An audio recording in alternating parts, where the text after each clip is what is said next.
klimaks i løbet af en stribe. Det er en kunst, som meget få mestre. Yes. Og Lars er faktisk rimelig god.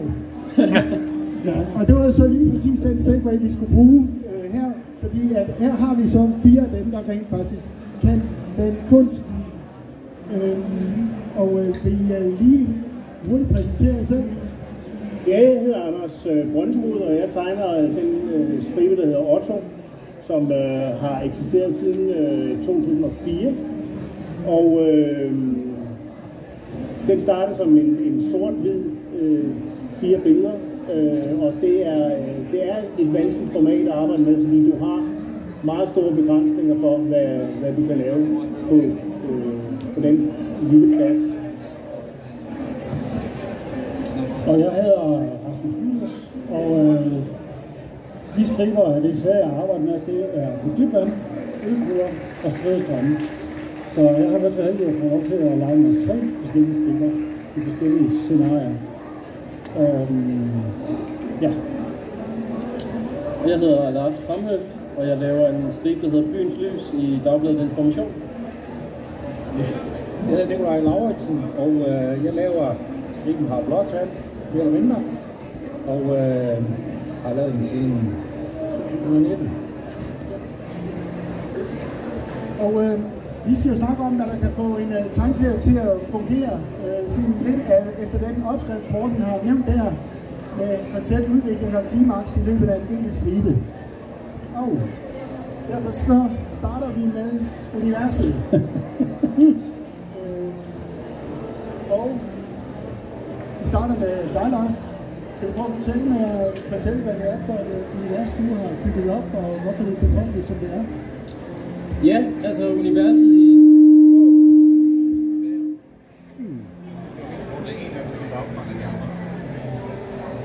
Jeg prøver igen. Er der hul igennem? Okay.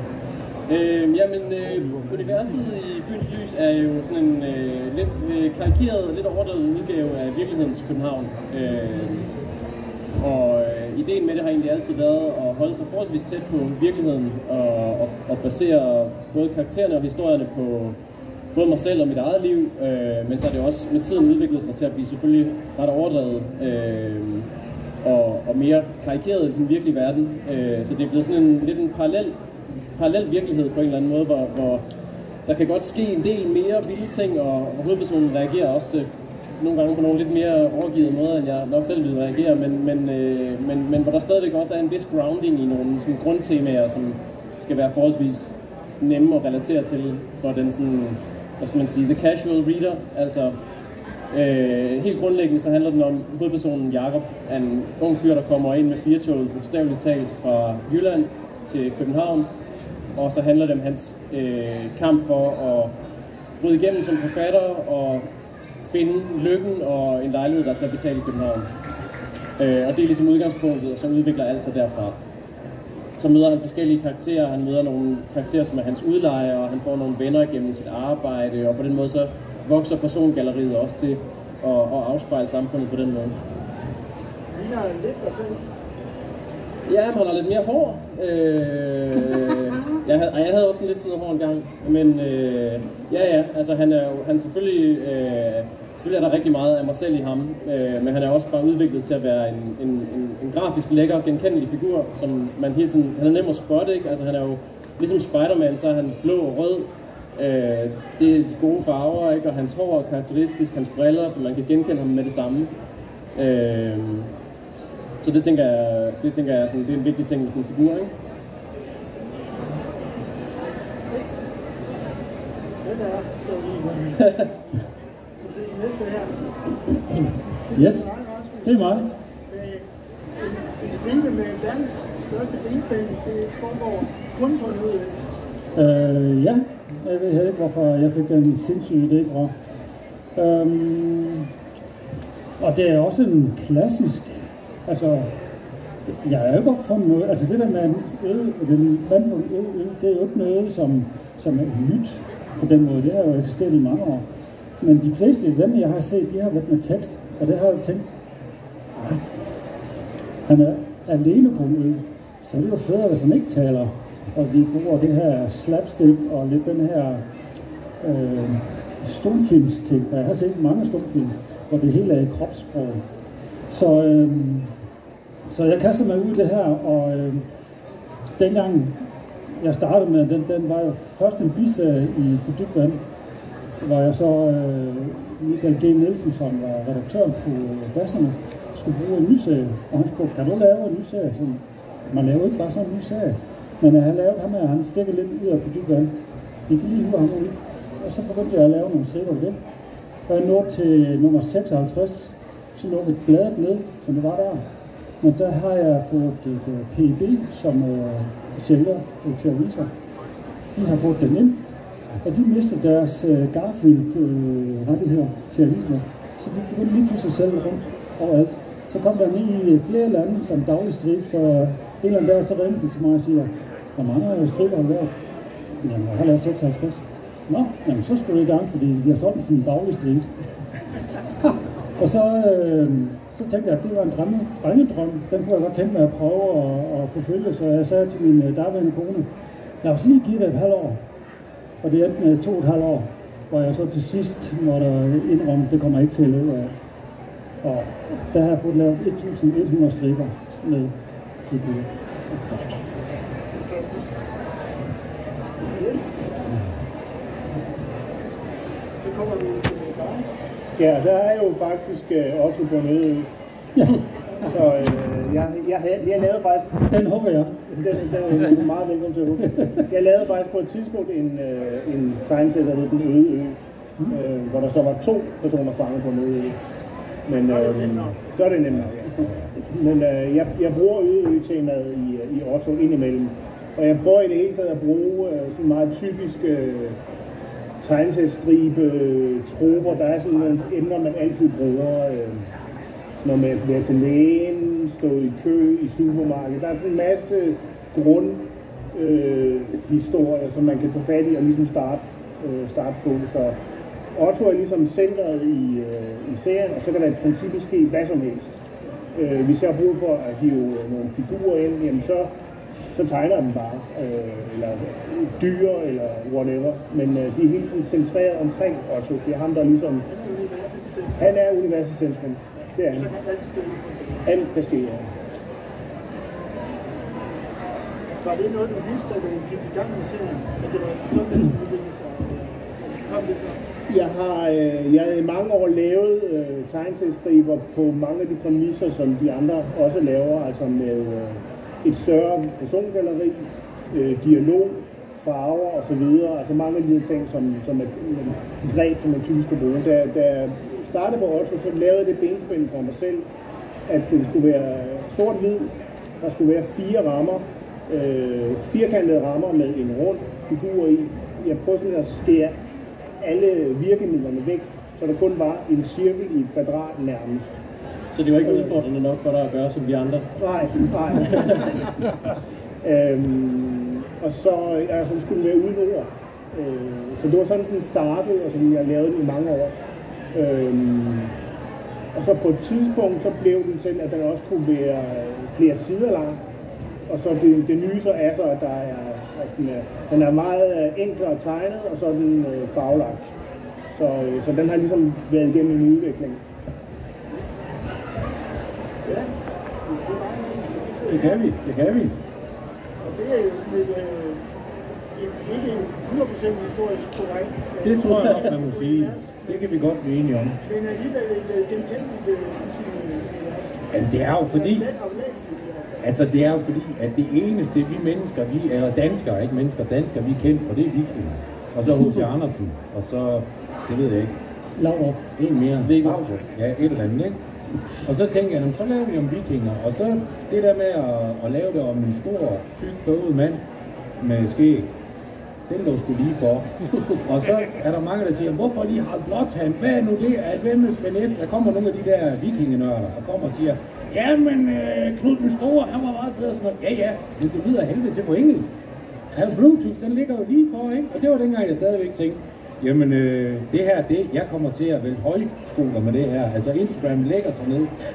Det kom så ikke til at ske. Så skete der en masse andet.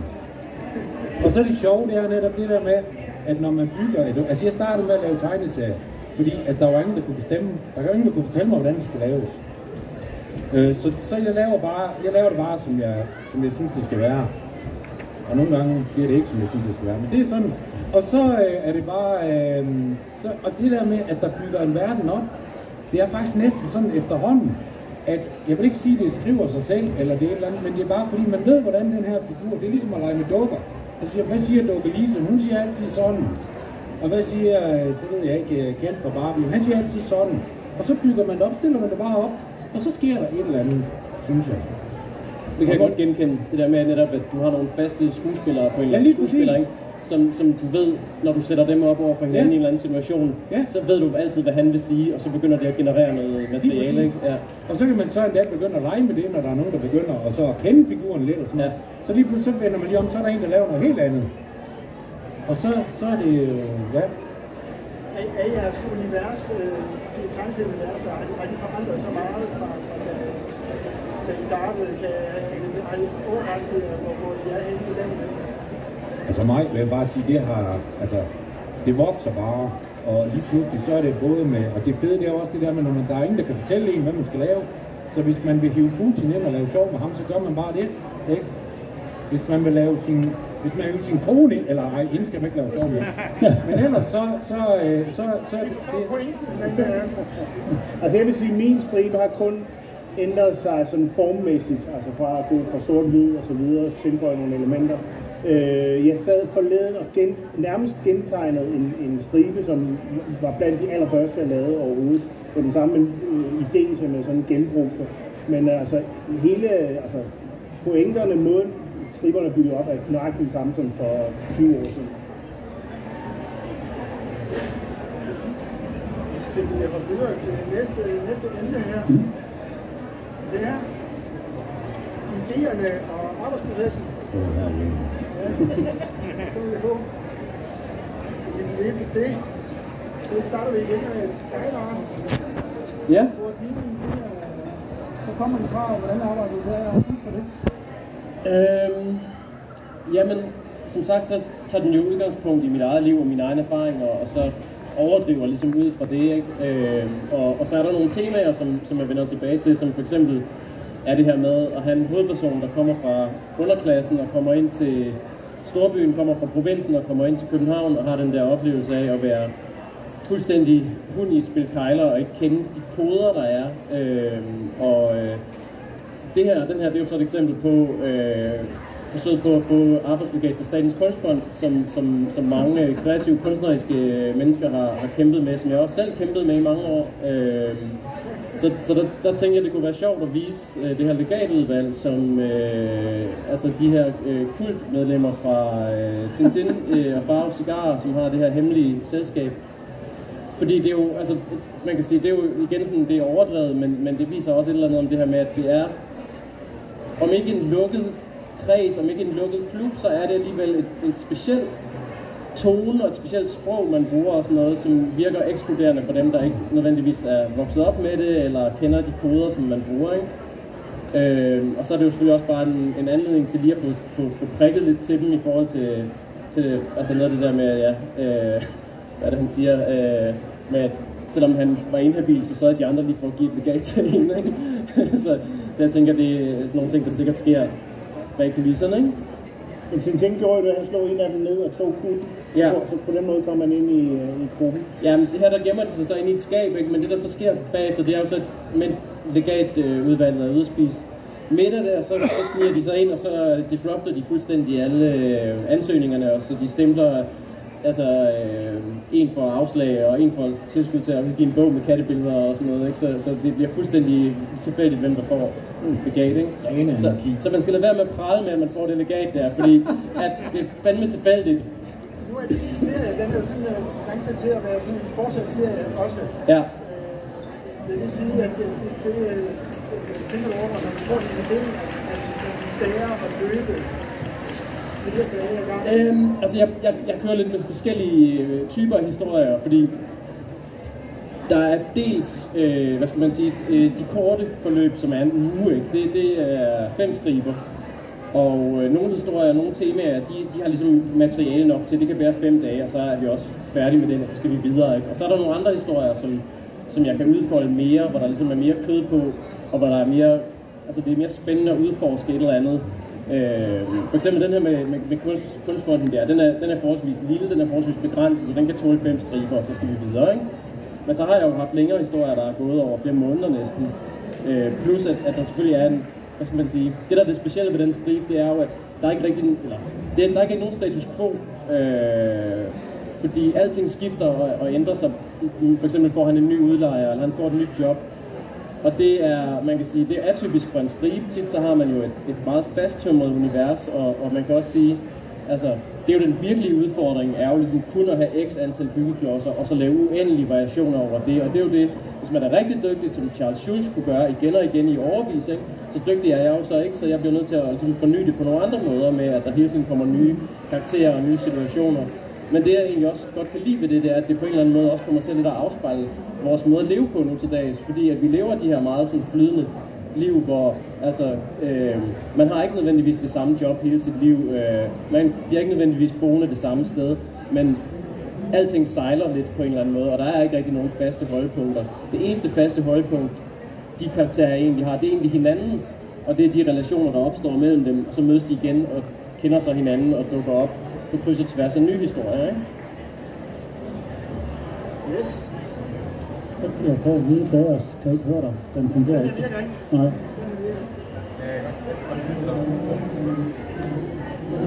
Det er fedt, jeg nu har siddet og snakket i 5 minutter, hvis der ikke er nogen, der kan høre noget.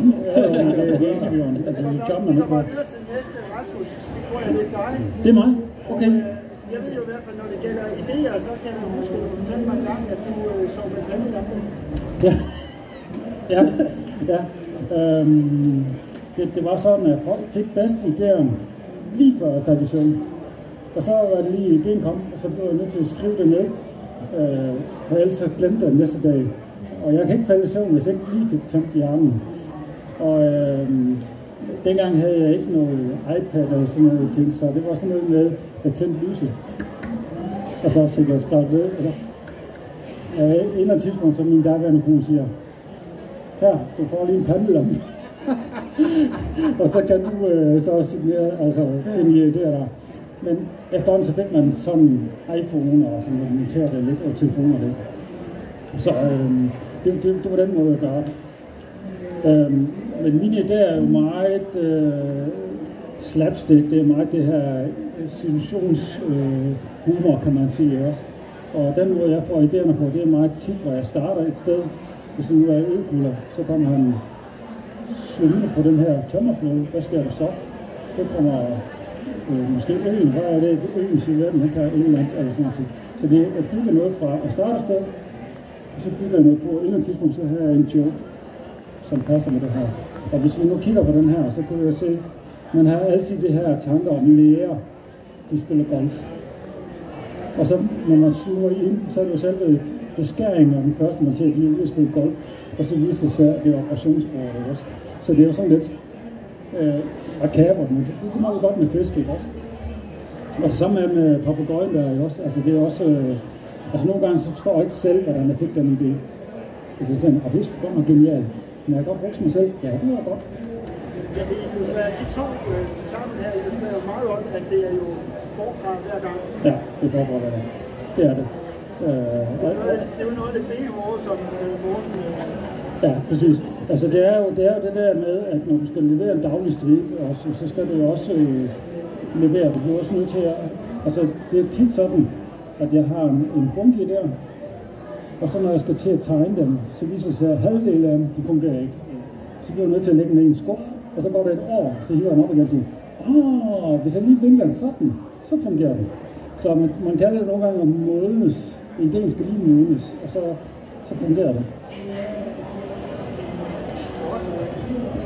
Så var vi til dig, Anders. Ja, altså jeg tror vores arbejdsmetode er meget den samme, fordi jeg gør det, at jeg starter i princippet bare med den første rude på et stykke papir. Og så starter jeg med det, som jeg nævnte før, med at der er ligesom nogle forskellige variationer over forskellige temaer. Otto står i kø til apoteket, og hvad sker der så? Og når jeg starter på første rude, ved jeg aldrig, hvor jeg ender. Jamen, det lyder også ligesom om, det er også det, der gør sig gældende for dig. Så på et eller andet tidspunkt, som regel faktisk, nu har jeg gjort det så lang tid, at når jeg når til rude 4, så er der opstået en pointe i den tid, jeg har siddet og arbejdet. Og hvis ikke, jamen, så tager jeg bare flere ruder, indtil jeg enten rammer noget, eller til jeg er nødt til bare at opgive og starte forfra.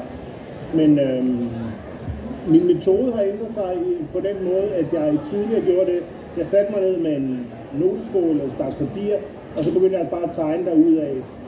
Og så på et eller andet tidspunkt, så havde jeg x antal siders idéer, brugbare idéer. Og så lod jeg dem ligge typisk et halvt år, og så fandt jeg de bedste og rentegnede dem.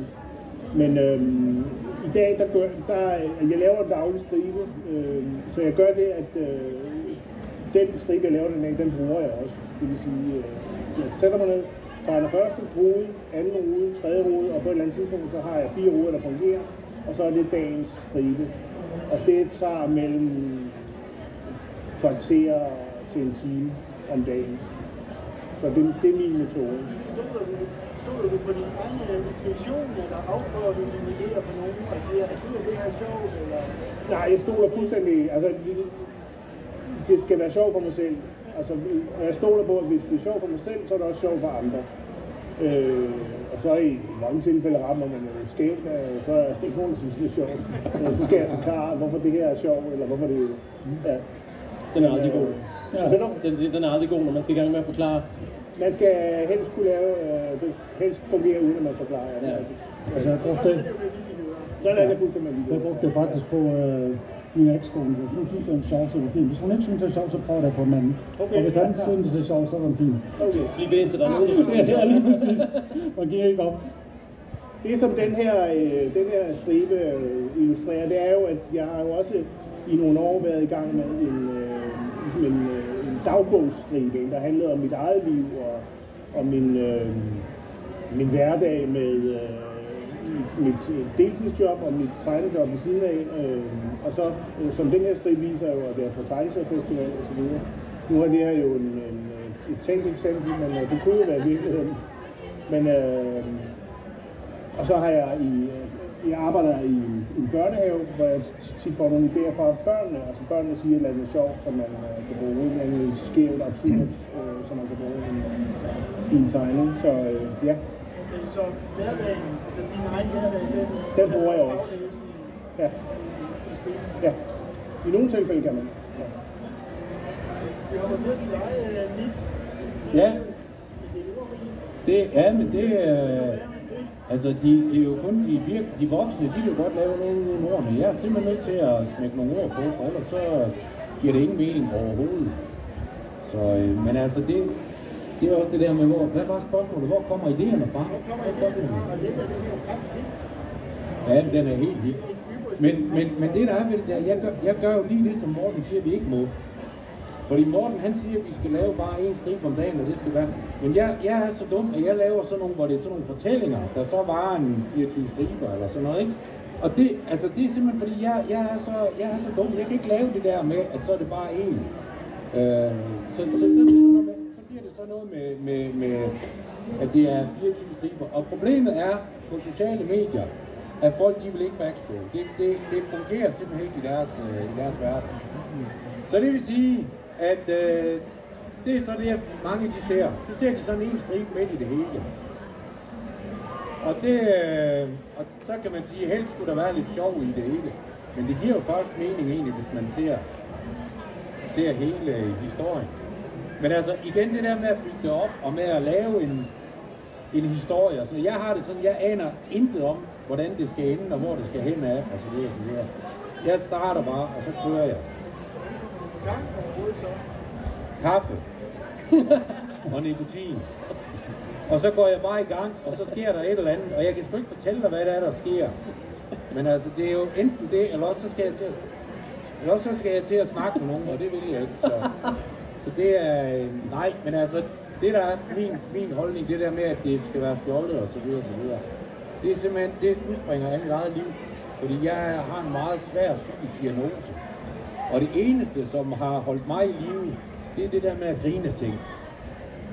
Altså, det er, og så er det sgu næsten lige meget, hvad det er. Og derfor så er det meget det der med at lave det fjollet, og lave det, som jeg synes, det skal være.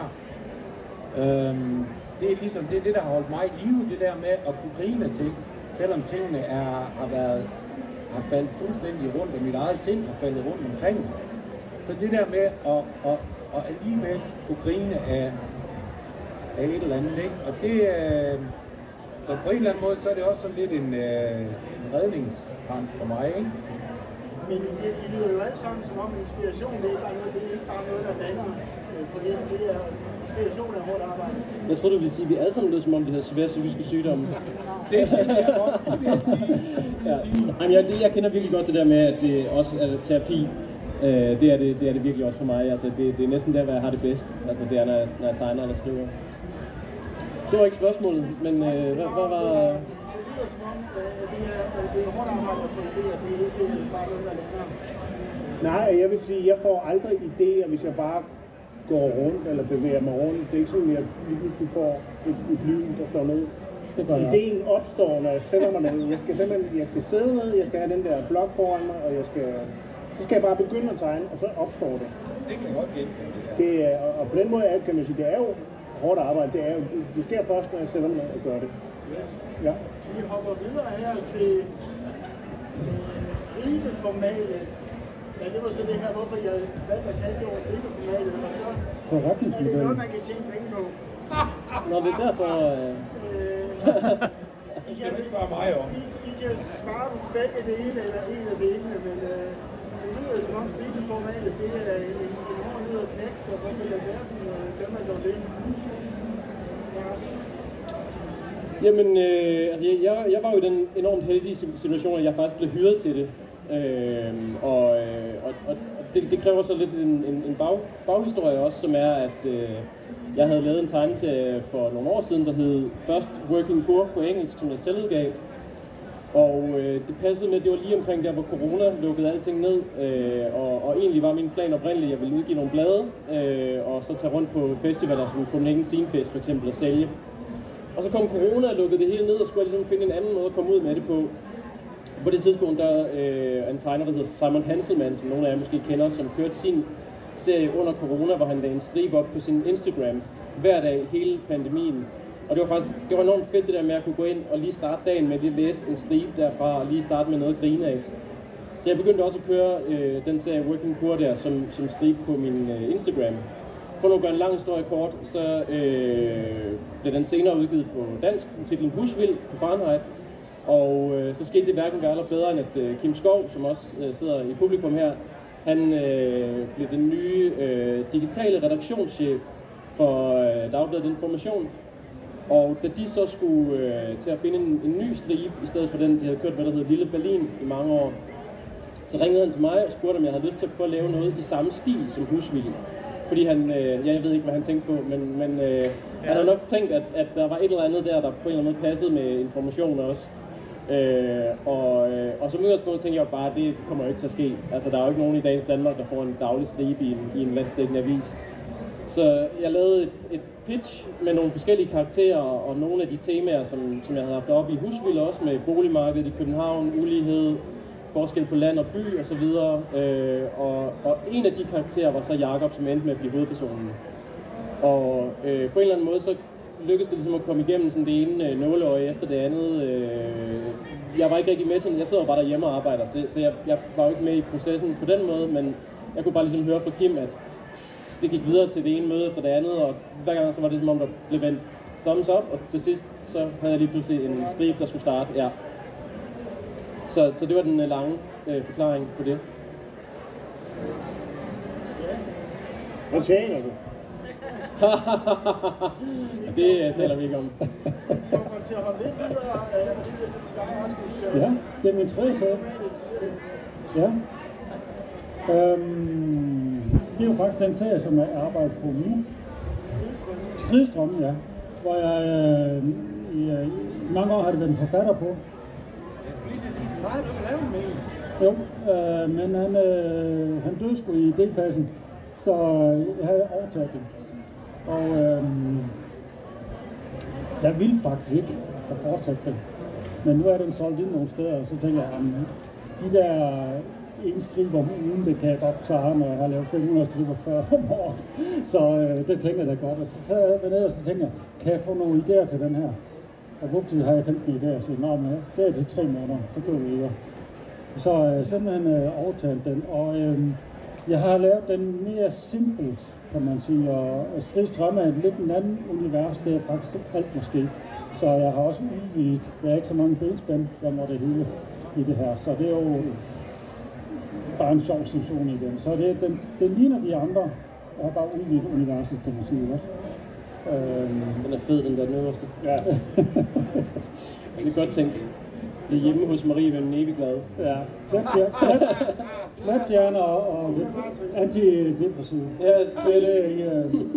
Men det er sådan nogle ting, det er lige kan gå op, og så har jeg så købt sådan nogle bambussokker, og så gik jeg og tænkte, er det noget med pandabørn, de elsker det her? Det må vi også kunne lave lidt på, hvis de har udsendt. Så det er sådan nogle ting. Og modsat til de andre, så jamen, jeg kan godt sidde ned, og så tæt med nogle idéer, men tit kommer idéerne bare. Altså det er det bedste, altså det der med, når de ligesom bare kommer af sig selv. Ja. Men så er der andre dage, hvor man er nødt til at arbejde for det, synes jeg. Præcis, ja. Det er sådan noget, der kommer nogle situationer, så dukker det bare op, og så siger jeg, den er sgu da meget sjov, den vil jeg sgu tegne, og så har jeg allerede et billede i hovedet, hvad den skal være, og sådan ting. Og det gør jo arbejdsprocessen for mig selv. Jeg bruger 2 timer på den strid. Fra en dag til 2 timer. 2 timer? Ja, det er omkring. Det er forskelligt. Nu er jeg sådan lidt doven, så jeg gør jo det, at billedmæssigt, den skal jeg også helt ind til benene, så det ikke er så meget. Så den der med pandabørne, der var vi faktisk der, hvor vi er lidt over grænsen, hvor meget tid jeg vil bruge på den.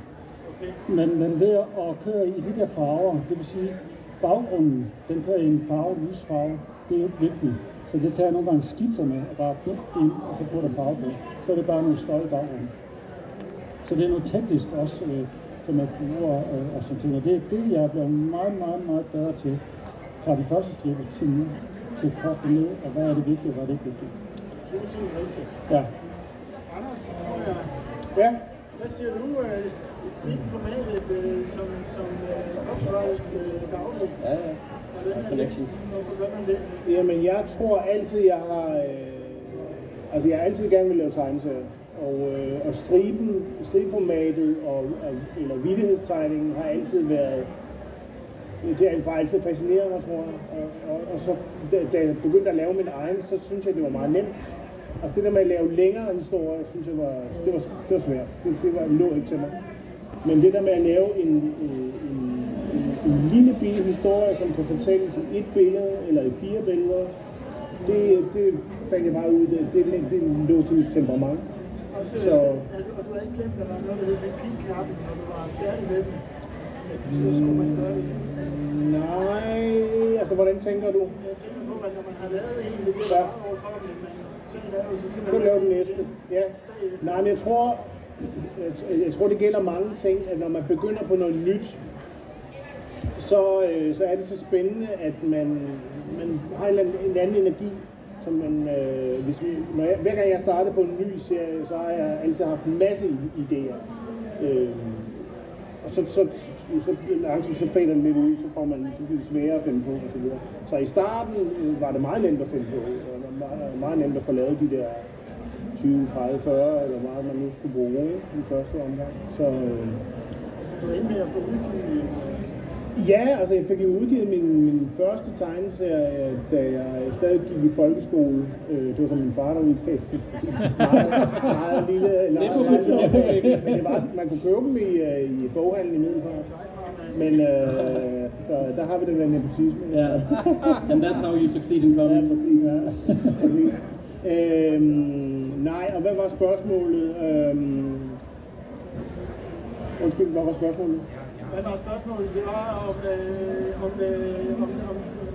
udfordringen i at lave den her daglige stribe.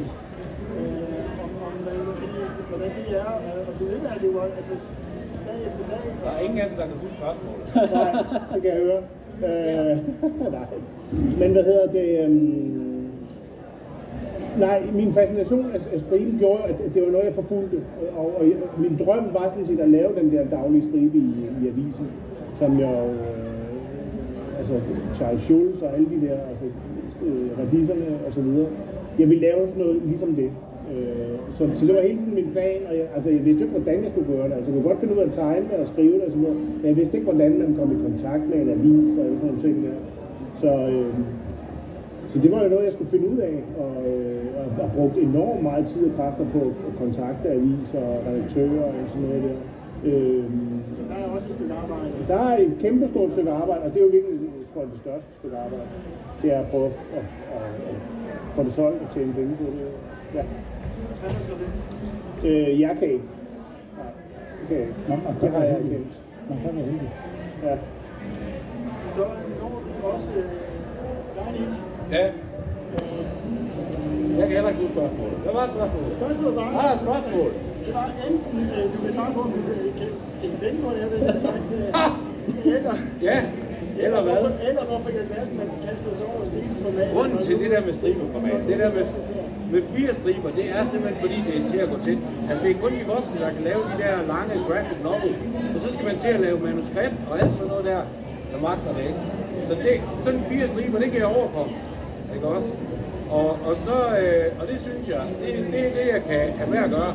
Og så det der med, at man ligesom binder sig selv lidt ind i man kan jo godt stille det op og bryde rammer og sådan noget der. Men det der med, at der er en eller anden form for bundethed omkring det og siger, det er det her, det er den scene, du har.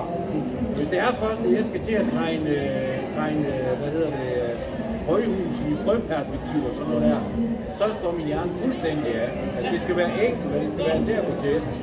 Det må være sådan, der. Så kan I med andre ord, de her nybegynder, jeg snakkede om til at starte med, Don't do it. kan I anbefale folk at... Lad være. Få en uddannelse. Hvis man kan lave andet, så gør det. Gør det. Ja. Alle dem, I kan se op, det er også, der ikke kan lave andet. Ja. Man skal gøre det, fordi det er sjovt. Det er lige præcis det, det skal være. Det skal være sjovt, fordi ellers så dør man det. Fordi det er virkelig... hvad skal man sige, det er faktisk hårdt sige. Altså det er virkelig hårdt arbejde. Men det gode er, at man kan lave det fra sofaen. Det kan man ikke sige om alting. Nej, men der er jo lidt omkring den pointe der, som også i forhold til, at man kan sige, det er meget, meget få ting, man kan lave, kun én person, hvor man har forholdsvis stor kreativ frihed, måske 100% kreativ frihed. Ikke? Altså nu er jeg for eksempel uddannet animator, og det primære jeg fik ud af uddannelsen som animator, det var, at jeg var fast besluttet på, at jeg skulle ikke have noget at gøre med animationsbranchen. Dels så tager det jo usandsynligt lang tid at producere noget som helst, altså en gennemsnitlig animator laver 4,2 sekunder film om ugen, og derudover så fordi det er sådan nogle store kommercielle operationer at lave en animationsfilm, så betyder det også, at det er, altså, der er en komité af mennesker, der sidder og blander sig i, hvad skal med i historien, hvordan skal det se ud og sådan noget, og alle de gode idéer, der er undervejs, de bliver dræbt, før de ender op på lærredet. Tro mig, jeg har set det ske. Og der har tegneserier altså stadigvæk den fordel, at du er en, måske to i nogle situationer, og du har kreativ frihed, og det er ikke ret mange steder, hvor man har det. Men man skal altså ikke gøre det for Fame & Fortune. Nej. Nej, lad være. Men man skal gøre det for sig selv. Det har jeg hørt så mange gange, og jeg har så mange gange grinet af det og sagt, nej, altså det er kun amatører, der har det sådan. Og så bliver man lidt mere voksen, og så finder man ud af, jamen det er jo fuldstændig korrekt, at man skal bare gøre det, fordi man synes, at kæft, hvor er det sjovt at sidde og lave. Fordi ellers så gør man død i det. Eller mand, siger jeg. Men for mig har jeg fundet ud af, at det eneste, der holder det i gang, det er jo mig. Det er også det, at det er jo ren anarki, ikke? At man kan lave, hvad man vil, og man kan gøre alt det der. Jamen, for noget trodsighed, det er en god motivation. Altså, lav det i trods. Så en skarp redaktør er selvfølgelig i dit tilfælde. Ja. Jeg har ikke været spørge, hvor Ja. bliver den af. Ja. Moderat pres. Yes, vi har lige en sidste slide her, som handler lidt om jeres egen favoritter, som I måske bliver inspireret af, hvad det er. Og så også om tegneseriernes fremtid. Fordi det er klart, at storhedstiden, den var jo de trykte aviser, og dem ser vi jo flere af. Så hvad bliver der af i seriestriben i fremtiden? Men jeg ved ikke, om I vil starte med at sige, hvad jeres egen favoritter var. Hvis jeg må starte, så vil jeg sige, at det er ubetinget radisserne, Peanuts af Charles Schulz, som jeg har læst siden før jeg kunne læse. Altså jeg fik den læst højt af min mor, da jeg var barn. Og så har den bare fascineret mig lige siden. Og ja, for mig er det den største. Og så er det fascinerende, den har eksisteret i 50 år. Og den stoppede jo først, da han døde. Han tegnede det eneste stribsæt. Ja, det gjorde han. Så det er min absolutte favorit.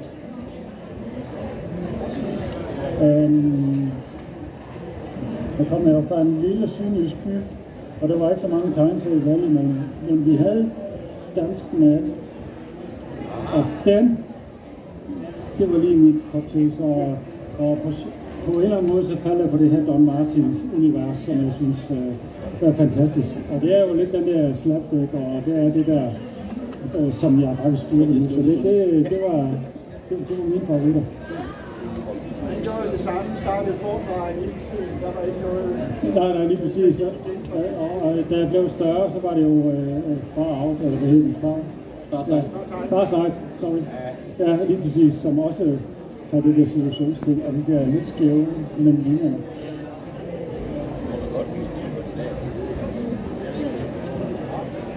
Jo. Jeg tror, du bliver cancelled. Ja. Hvad siger du, Lars? Jamen, altså, jeg har lidt sådan et had-kærlighedsforhold til striber egentlig, i den forstand, at jeg hader lidt det er blevet til. Fordi det er blevet tvunget mindre og mindre og mere og mere nedskrabet.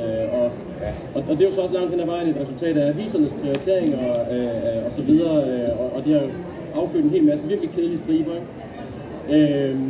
Så altså, jeg vender næsten altid tilbage til klassikerne, fordi som det også er blevet sagt, så ligger storhedstiden jo for avisstriber nogle år tilbage, ikke? Så det er også helt klart Peanuts, Bringing Up Father, Gasoline Alley, Crazy Cat. Altså, når man skal finde mesterværker inden for den genre, så skal man nærmest 100 år tilbage i tiden, ikke? Så ja, jeg ved det godt. Så altså, jeg vender også tilbage til klassikerne. Ja. Det er jo så alligevel imponerende, dem du nævner der, det er simpelthen dem, der har grundlagt sig. Ja, 100%. Det siger jo også noget om, hvad skal man sige, hvor formen befinder sig henne, at man skal næsten 100 år tilbage for at finde højdepunkterne, ikke? Men altså, så må vi jo tage sammen og stramme os op, og så tage den på os, at vi må lave nogle nye gode striber, altså. Jamen altså, hvis vi skal endnu længere tilbage, så kan jeg sige Bayeux-tapete, så kan vi nå alt for det. Ellers så har jeg 3 yndlingsstriber. Det ene det er Otto, det andet det er Stridestrømme, og så det han laver. Men ellers så vil jeg sige det på den måde, at det der er sket, og det er nemlig det der er så tragisk, det er, at det er blevet nedprioriteret. Fordi en af mine absolut yndlingsstriber nogensinde, det er den, der hedder Hagar. Den er så tilfældigvis med en viking, men det kan vi så diskutere.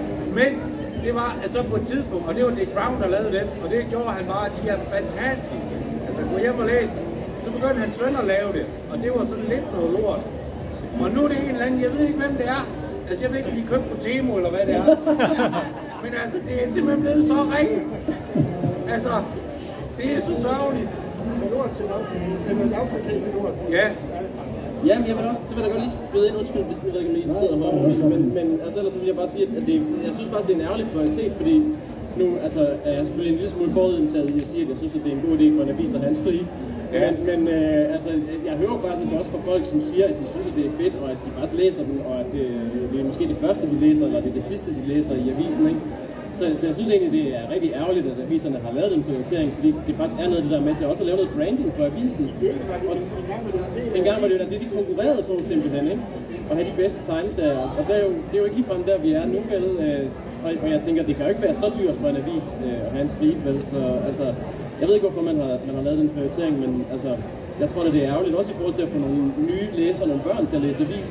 Det der med at have den fede oplevelse af, at der også er noget at kigge på som barn, ikke? Jeg er jo en boomer inde i hovedet, ikke? Fordi jeg tegner jo også den stribe med det i baghovedet, det scenarie, som sikkert nærmest ikke findes, at familien sidder rundt omkring morgenbordet og læser avis, og så er det fedt, hvis der også er et eller andet, som man som barn kan se, så derfor så er der en lille sjov gris med og sådan noget. Fordi der skal også være et eller andet, som man kan sætte pris på, selv hvis man ikke forstår teksten nødvendigvis. Det er selvfølgelig ikke altid, den er med, men jeg kan bare godt lide ideen om, at der er noget sådan på flere forskellige niveauer, man kan sætte pris på. Men vil der være, altså nu har vi internettet, er jo så opfundet, har striberne et liv der. Altså, jeg læser striber på nettet, altså typisk på Instagram. Hanselmann, som Lars nævnte, sammen Hanselmanns striber, Ben Maras, What We Mean By Yesterday. Og der ligger rigtig meget, så hvis man har opgivet aviserne, så ja, Instagram er muligt. Og så en forretningsmodel i det er så spørgsmålet. Ja. Må jeg sparke ind med det? Fordi nu bliver der set, det næste spørgsmål er, om der er nogen fremtid for det. Men der bliver ikke flere spørgsmål, for det er det sidste her. Så var du ikke, om der var en fremtid for det. Det er jo meget sigende, at der ikke er tid til at svare på det. Så vil jeg bare sige, lidt flere tegneserier. Ja. Jeg vil lige sige noget der. Altså generelt, altså nu stadig at aviserne godt kan tage det med, men aviserne har også haft det hårdt. Det er også ved at gå ned, og det er så derfor, det giver jo en naturlig balance. Jeg tror lige så meget, det er det der med, at man tager tingene for givet, at det er gratis, det er ikke noget, man betaler for. Det er generelt også om tegninger, så det er ikke kun tegneserier, men det er i det hele taget den kunstart, vi laver. Det tager man bare sådan, det er noget, det er en hobby, det gør I da gerne med glæde. Så derfor er det meget svært at overbevise folk. Det er faktisk noget, det koster penge, og hvis det er væk engang, så finder de ud af, nu savner vi det, nu er det væk, det er ligesom luft. Så laver de det bare i jager. Ja, men man kan sige, at udfordringen for os også er at blive ved med at minde folk om på en eller anden måde, at vi er relevante.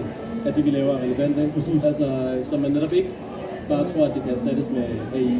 Ja, Det har I så i hvert fald gjort et forsøg på her, så jeg tror, vi kommer til at slutte på nu.